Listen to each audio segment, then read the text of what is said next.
Okay, let's unpack this. Stage presence. Hmm. If you're a musician, you know practice time is, well, it's everything. But what happens when you step out of that room and into the spotlight? Right. Stage presence isn't some uh, magical quality that only rock stars have. It's actually a set of skills you can learn. And it makes all the difference. It's what turns a really great performance into an unforgettable show. Yeah, and that's our mission today. We're going to break down the essential facts for performers, especially young musicians. We're talking about everything from managing your nerves to, the secret power of eye contact. So that when you hit that stage, you look confident before you even play a single note. Let's start with preparation, and I mean detailed preparation. For sure, you'd practice your instrument 1,000 times before a show. Of course. So why wouldn't you practice how you move? Sounds a little strange, maybe. Rehearsing your stage movements at home? It does, but you absolutely should. Think about your entrance, where you're going to stand, how you'll exit. Practice those things. And the very first thing the audience sees is your posture. It's the most powerful nonverbal cue you have. Stand tall, keep your shoulders back, head up. I know standing up straight feels like, advice your grandma would give you. Ah, right. But there's a huge mechanical reason for this, isn't there? There is. When you stand tall with your chest open, yeah, it projects confidence, but it also physically helps your sound. How so? It lets your diaphragm engage fully. You can breathe deeper, which makes your playing or your singing sound stronger. It actually reaches further into the room. So it's not just about looking the part, it's about performing better. Exactly. Here's a great little hack for that. Record yourself. Oh, yeah. Use your phone during a rehearsal and then watch it back. See how you actually look from a distance. You might feel tall, but the video doesn't lie. And while you're watching, pay attention to how much you move. You want to avoid pacing around randomly. It's distracting, right? Very distracting. It can actually make the audience feel anxious. Every movement should have a purpose. This planning also covers the very beginning and the very end. Don't just wander on stage or shuffle off. No, plan a polished entrance and a graceful exit. It frames the whole thing. It makes it feel professional. And right before you walk out. Mental prep. Your heart's probably racing. Take a few deep, slow breaths, like 4 counts in, 4 counts out. That tells your nervous system you're in control. It really does. It can settle your heart rate, and it physically helps keep your hands from shaking. Okay, let's pivot to appearance. Your outfit says a lot before you even play. It has to reflect the music, formal classical wear or something more energetic for a rock band. But the number one rule is function. Absolutely. Oh, yeah. Comfort and function. If your clothes restrict your movement, or even worse, your breathing, your performance will suffer. And a big safety point here.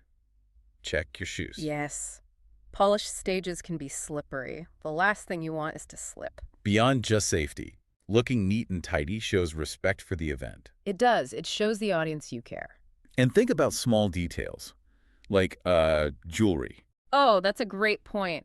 Avoid anything that could clatter against your instrument during a quiet part. It can just totally break the spell. And if you're in a group, Coordinate. You don't need matching uniforms, but maybe coordinating colors helps you look like a team.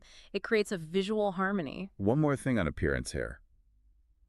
If you're reading music, You have to make sure it's not going to fall on your eyes. That's a simple one, but so important. so the pro tip for all of this, Is to do a full dress rehearsal. Mm. In the full outfit, shoes in, no surprises on the night. okay, equipment setup, this is all about controlling what you can control. A clean stage is a safe stage. That means cables are taped down, tucked away, no tripping hazards. And think about your gear as a visual barrier. Your music stand, for example. Set it as low as you can. The audience wants to see your face, your expression, not the top of a metal stand. Know how to adjust the mic stand quickly, quietly, all that stuff. And the cardinal rule of any performance, sound check, test everything. Don't just assume it works. Never assume. Which brings up contingency plans, backup plans. What if something breaks? A guitarist should have an extra pick taped to the mic stand, maybe. Exactly. Or a spare instrument ready to go. Being prepared lets you focus on the music, not the stress. All right, let's talk about the big one, the fire-breathing dragon of performance. Stage fright. The first thing to know is how incredibly normal it is. Everyone feels it. Pretty much everyone, from the biggest stars to someone at their first recital. It's normal. So the goal isn't to eliminate it, it's to manage it. So what's actually happening in our bodies? It's your fight or flight system. You get that rush of adrenaline, so you manage it by focusing on the physical side. The deep breathing we talked about. Right. And also actively relax your muscles. A quick trick is to clench your fists really tight for 5 seconds, then just let go. You'll feel that wave of relaxation. There's also a psychological game changer here, a perspective shift. Hmm. You feel like your nervousness is super obvious, like everyone can see you shaking. But they can't. The audience cannot see what's going on inside your head. That's so true. What feels like a panic attack to you?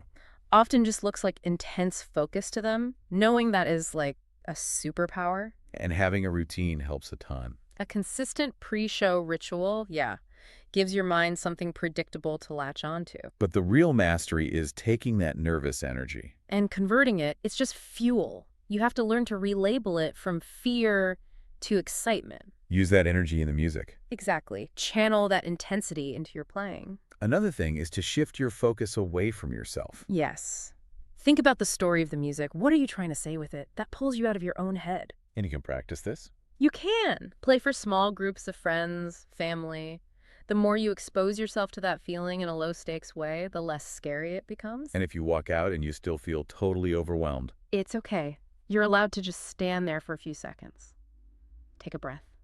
Center yourself before you start. The audience will see it as focus. okay, so you're on stage, you're centered. Let's talk body language. Right. We mentioned posture, but what about movement during the performance? It has to match the music. Totally. Fast, energetic music. Maybe you lean into it a bit, but it has to be controlled, not just messy. And for slower, more serious pieces. Stillness can be more powerful. It communicates focus and gravity. But a key thing is to avoid creating barriers. Don't hide behind the music stand.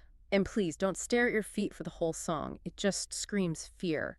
So any movements should feel natural, Right. not forced. Simple and purposeful is always better than, Yeah. overly dramatic. If you're a singer, using your hands to emphasize a word can be really powerful. And now for the secret weapon. Eye contact. It's what turns a performance into a shared experience. It really does. It makes people feel like you're playing just for them. But how do you do it without just, like, staring at one person? That sounds terrifying. It's a sweep, not a stare. Like a lighthouse. Hmm. You scan the front rows, but you also have to look up and acknowledge the people in the back. Make everyone feel included. And if direct eye contact is still too much, here's a tip. Look at people's foreheads. Or just over their heads to the back wall. To them, it looks like you're making contact. The main thing is to not close your eyes for the whole song. Right. That can look like you're bored or disengaged. A great time to connect is during rests in the music. Look up from your instrument and just be present. Okay, let's talk about using the stage itself, the geography of it. Yeah, you're meant to be seen. If you're a soloist, standing dead center is usually the most powerful spot. But don't be afraid to move forward. No. During an exciting part, moving toward the edge of the stage can really increase the impact.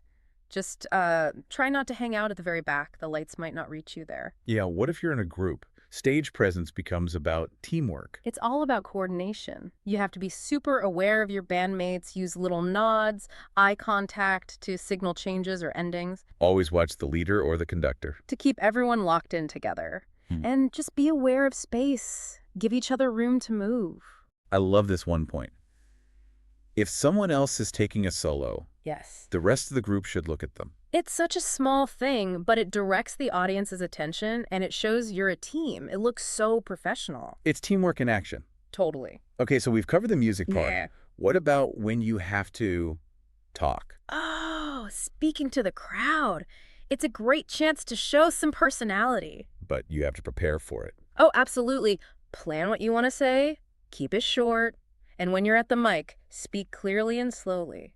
Project your voice. No mumbling. Please, no mumbling. Sharing a little story about a song can be great, but don't ramble. Introduce your bandmates. And always, always thank the audience for coming out. Okay, now for the skill that separates the pros from the amateurs. Handling mistakes. This is where people panic. The number one rule is just internal resilience. Keep going. Don't let one little slip up ruin the whole song. And do not react physically. Don't make a face. Don't shake your head. Because if you don't call attention to it, The audience probably won't even notice, seriously. They're listening for the overall feeling, not every single note. and if you get totally lost, Stay calm. Jump back in at the next part you recognize. The calmer you are, the faster your brain will recover. the core idea here is that passion is more important than perfection. 100%. It is so much better to play with real passion and make a few mistakes than to play perfectly but with no emotion.